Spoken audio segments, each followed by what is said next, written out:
Soal pertama, nah ini masih mudah. Negasi dari pernyataan matematika tidak mengasihkan atau membosankan adalah. Jadi di sini jelas sekali ini pernyataannya P Q. Jadi pernyataan ini adalah P atau Q. Jadi negasinya adalah, negasi P atau Q adalah tidak P dan tidak Q. Jadi matematika mengasihkan dan tidak membosankan. Matematika dan tidak membosankan. Jadi jawabannya adalah opsi E. Kita lanjut ke soal nomor 2. Pernyataan yang ekivalen dengan jika A anggota. Jika A anggota A, maka A bukan anggota B. Nah, tadi kita sudah bahas sebelumnya bahwa, jika P maka Q ini adalah ekivalen dengan kontrapositifnya, yaitu negasi Q maka negasi P. Nah, kita coba, cocok nggak? P dan Q berarti negasi Q. Nah, ini dinegasikan. Nah, ini P, ini Q. Kita negasikan Q-nya berarti A anggota B, oke? A anggota B. Nah, jika A anggota B, maka A tidak anggota A. Jika A anggota B, jika A anggota B tidak ada, A anggota B tidak ada, A bukan anggota. Berarti tidak ada yang memenuhi yang ini. Jadi kita ambil yang ekivalen bentuk lain. P maka Q ekivalen dengan tadi kan sudah dibahas bahwa negasi P atau Q. Oh, jelas sekali ini yang depannya aja berubah. Oke, jadinya yang depan A anggota. A anggota A berarti A bukan anggota A atau A bukan anggota B. Jadi yang benar adalah opsi D. Kita ikuti alur aja. Jadi yang dinegasikan yang ini aja. Jadi A bukan anggota A, maka A bukan anggota B. Jadi jelas ya. Kita lanjut ke soal nomor 3. Oke. Perhatikan argumen berikut. Ana bukan anak terakhir atau dia alumni IPB. Pernyataan kedua, premis kedua, jika Ana alumni IPB maka dia seorang pekerja kantoran. Premis ketiga, Ana bukan pekerja kantoran. Kesimpulan sah dari argumen tersebut adalah, nah ini kalau kita belum belajar mengenai ekivalensi mungkin ekivalensi mungkin bingung dengan pernyataan ini ya. Oke, kita sebut dulu, kita variabelkan dulu ini. Ana bukan anak terakhir atau dia alumni PB. Atau berarti ini kita anggap pernyataan P atau Q. Oke. P itu adalah Ana bukan anak terakhir. Q itu adalah dia alumni IPB. Ya, jelas ya. Terus yang jika Ana alumni IPB, alumni IPB itu apa? Alumni IPB itu kan Q. Ya. Alumni IPB itu kan Q. Dia alumni IPB. Jika Ana alumni IPB berarti jika Ana alumni IPB, jika Q, maka dia seorang pekerja kantoran. Pekerja kantoran kita sebut dia R. Oke. Premis yang ketiga, Ana bukan pekerja kantoran. Nah, tadi pekerja kantoran R berarti ini adalah tidak R. Oke, ada 3 premis di sini. Oke, kita ubah dulu ini bentuk ekivalennya. Jadi bentuk ekivalennya kita akan ubah pernyataan P atau Q. Oke, tadi kan sudah kita orek-orekan ya. P maka Q ekivalen dengan negasi P atau Q. Ini yang berubah depannya. Jadi kalau ini P atau Q yang berubah depannya, dia akan berubah menjadi jika negasi P maka Q. Nah, jadi ini ekivalennya, jelas ya. Ini atau dia jadi dan, yang belakangnya dia tetap Q-nya tetap. Q-nya tetap, yang berubah P-nya saja. Berarti di sini pernyataannya ini P, berarti di sini negasi P maka Q. Nah, yang di sini adalah ini tetap aja Q negasi R, yang di sini negasi R. Nah, udah bisa. Langkah pertama kita pakai silogisme negasi P maka Q, Q maka R. Ini kesimpulannya adalah jika negasi P maka R. Oke. Nah, di sini kita negasikan Lanjut ke premis yang ketiga. Oke, ini modusnya kan tadi sudah dibahas.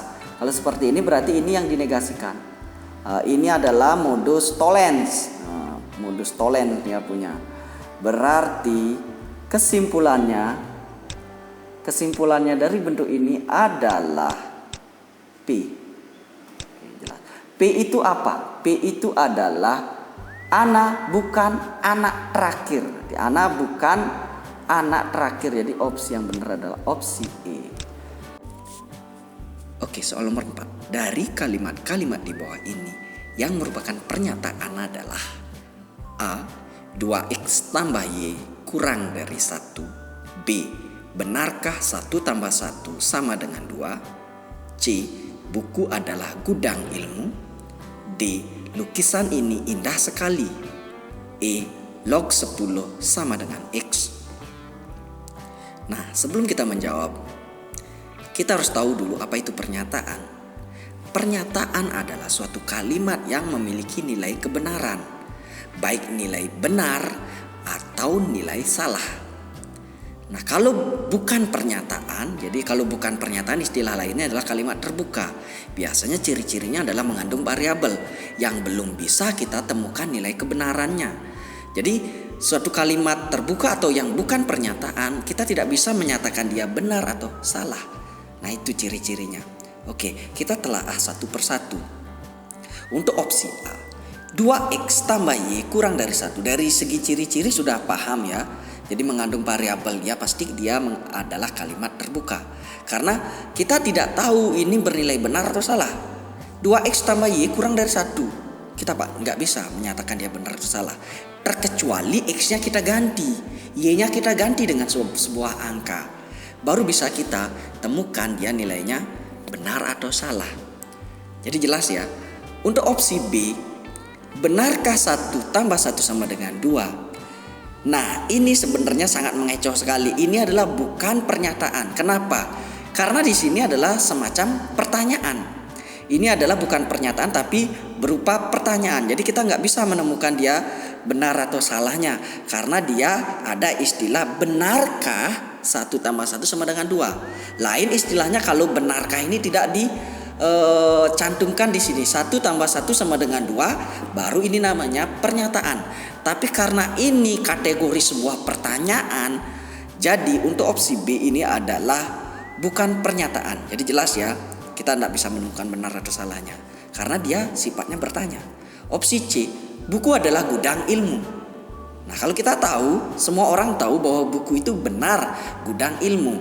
Jadi ini adalah pernyataan bernilai benar. Jadi kita bisa menemukan bahwa kata-kata ini atau kalimat ini adalah bernilai benar. Nah, untuk opsi D, lukisan ini indah sekali. Nah, ini juga mengecoh. Lukisan yang mana dibilang indah sekali? Kan di sini tidak ada lukisan ini yang mana. Jadi nggak jelas kan? Di samping itu indah sekali, indah itu adalah sifat. Sifat itu jadi orang lain memandang dia indah, belum tentu orang lainnya juga dia mandang dia indah. Bisa jadi dia dibilang tidak indah. Jadi ini bersifat semacam kata sifat ya. Jadi ini tidak bisa ditentukan nilai kebenarannya.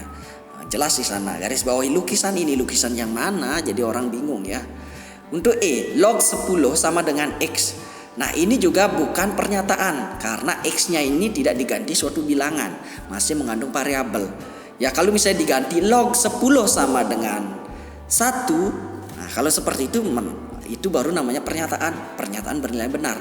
Kalau log 10 sama dengan 5 berarti dia juga pernyataan, tapi pernyataan bernilai salah. Jadi jelas ya, teman-teman jangan terkecoh. Lanjut, soal nomor 5. Nilai-nilai X berikut menjadikan kalimat terbuka X tambah 5 kurang dari 4 menjadi pernyataan yang benar, kecuali A, X sama dengan negatif 4, B, X sama dengan negatif 2, C, X sama dengan negatif 6, D, X sama dengan 0, E, X sama dengan negatif 5. Nah, sekarang gini aja, X tambah 5 kurang dari 4. Nah, ingat-ingat materinya, ini materi pertidaksamaan ya. Ini tinggal pindah aja 5-nya bawa ke ruas kanan. Jadinya X kurang dari 4 kurang 5. Nah, yang awalnya positif 5 berada di kiri, kita pindahkan ke kanan, jadinya negatif 5. Jadi X kurang dari 4 kurang 5. 4 kurang 5 itu negatif 1. Jadi X kurang dari negatif 1. Tinggal pilih aja yang menyatakan benar. Pilihlah X-nya yang kurang dari negatif 1. Setiap memilih X kurang dari negatif 1, dia akan menjadi benar. Nah, contoh A, X sama dengan negatif 4 benar karena kurang dari negatif 1. B, X sama dengan negatif 2 benar karena X kurang dari negatif 1. C, X sama dengan negatif 6 benar karena X kurang dari negatif 1. D, X sama dengan 0 salah karena 0 ini lebih besar bukan kurang dari negatif 1. E, X sama dengan negatif 5 berarti X ini negatif 5 ini kurang dari negatif 1. Jadi pernyataan yang benar kecuali opsi D, X sama dengan 0. Nah, kita lanjutkan soal nomor 6. Ingkaran dari pernyataan semua penduduk Indonesia makan nasi adalah, kita lihat ini namanya kuantor universal. Nah, cara mengingkar itu kalau belum paham teorinya bisa dipelajari. Jadi sudah saya upload itu khusus membahas materi tentang logika matematika. Silakan buka linknya ya, buka videonya di YouTube. Nah, kalau ini langsung ya, semua penduduk Indonesia makan nasi. Nah, ngingkar berarti semua penduduk kita ingkar jadi beberapa ya, atau ada ya, beberapa atau ada. Jadi semua penduduk Indonesia berarti ada penduduk Indonesia makan nasi, kita ingkar menjadi tidak makan nasi. Jadi ingkarannya adalah ada penduduk Indonesia yang tidak makan nasi. Jadi opsi yang benar adalah opsi D. Ada penduduk Indonesia yang tidak memakan. Soal berikutnya, soal nomor 7. Converse dari pernyataan jika A bersuku Sunda, maka A orang Indonesia. Nah, ingat-ingat materinya lagi ya. Converse, inverse, dan kontrapositif atau kontraposisi. Nah, kalau converse tinggal dibalik saja. Ya, kalau inverse posisinya tetap, tinggal diingkar keduanya. Kalau kontrapositif itu berarti dibalik lalu diingkar keduanya. Jelas? Kalau ini adalah converse-nya adalah tinggal dibalik aja. Jawabannya adalah jika A orang Indonesia maka A bersuku Sunda. Jika A orang Indonesia maka A bersuku Sunda. Jadi opsinya adalah opsi A.